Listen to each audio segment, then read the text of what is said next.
everybody, Charlie Stevens here. Thank you so much for tuning in to another guitar lesson. Alright, so recently we learned about the Boom Chuck, and then we learned the Boom Chukka, and now we're going to learn the Boom Chakalakalaka. Okay, so I made that one up. Yeah, I don't know why. It just describes what we're doing. So the Boom Chakalakalaka is where we just add a lot of strums. There's only one boom per measure. So instead of boom chaka, it's boom chaka chaka chaka, or boom shakalakalaka, boom shakalakalaka.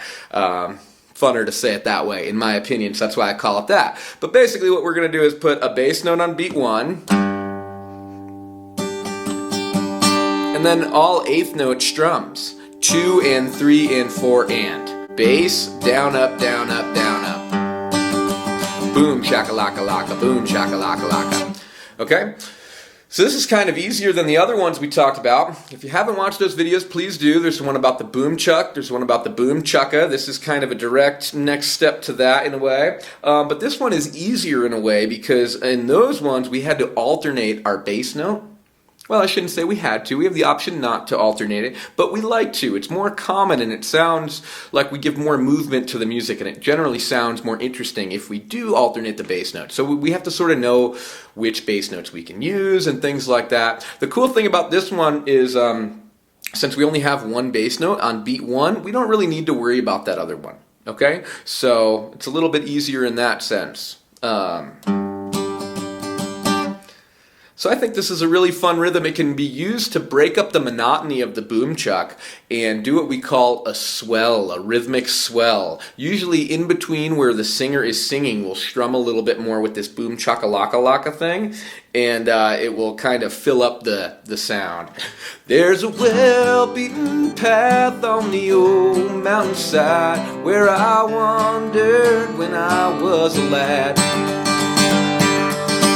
Okay, so I'm doing all boom chucks. There's a well-beaten path on the old mountainside where I wandered when I was a lad. There I wandered. Did you see how in between the words I did a boom shakalakalaka? That was all strict boom chuck until the part where there was a little gap. Okay, so we'll get into the weeds of this when we check out real songs like that, and we'll see places where we can put them. So don't worry too much about that today. We're just going to talk about the technique of it so we can practice getting comfortable how to strum it and mixing it in. That way it can naturally come out in our playing in moments such as that where we have a little bit of space and we want to create a rhythmic fill. Okay? All right. So, not too much to the technique. Just like with the regular boom chuck, the boom goes over here by the sound hole kind of area here in this area. And then when we strum, we want to get a little closer to the bridge to bring out a little of the brightness of the treble strings.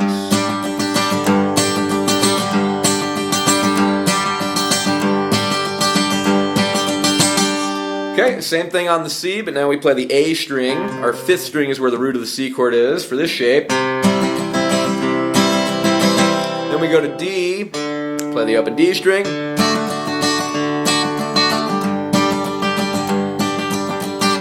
Okay, that's the whole thing. Super easy lesson today. Why don't we go ahead and play it through that same chord progression that we learned in the Boom Chukka lesson where we did 2 measures of G, just holding this G5 shape as I usually tend to favor, C, D, and back to G. Okay? Let's try that together. Example number 1. 1, 2, 3, 4.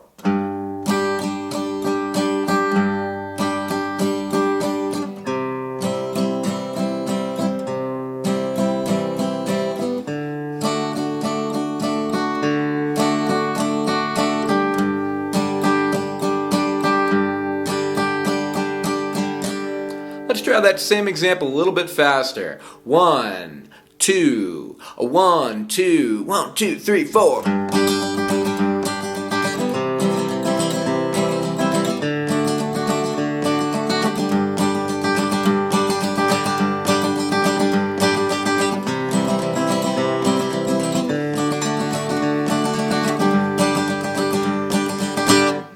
Okay, so that one's a bit busy, so you wouldn't really want to play it over and over again like that I just did necessarily. It would probably interfere with the words to the song. Not necessarily, though. You're free to try it. Maybe there's a song that you're writing and that's the perfect thing, or a song that you're learning and it works really well. That's possible. But generally speaking, it will sound better if you do something a little bit more simplified, and then you'll leave yourself some room to grow. And this pattern is sort of the thing you can do when you're trying to build that bigger moment. Okay, so if you do it too much, you don't have the opportunity to build into it. Okay, but like I said, we'll dig into this where we learn some songs, and I can show you specific places in those songs where it might be appropriate to use some of these techniques over the other. But for now, just get comfortable with your boom chuck, your boom chaka, and your boom chakalakalaka. Have a lot of fun playing guitar, and I really appreciate you tuning into this lesson. If you're enjoying this course, please subscribe to the channel, and I look forward to seeing you in another guitar lesson really soon. Thanks a lot. Have a great day. Bye.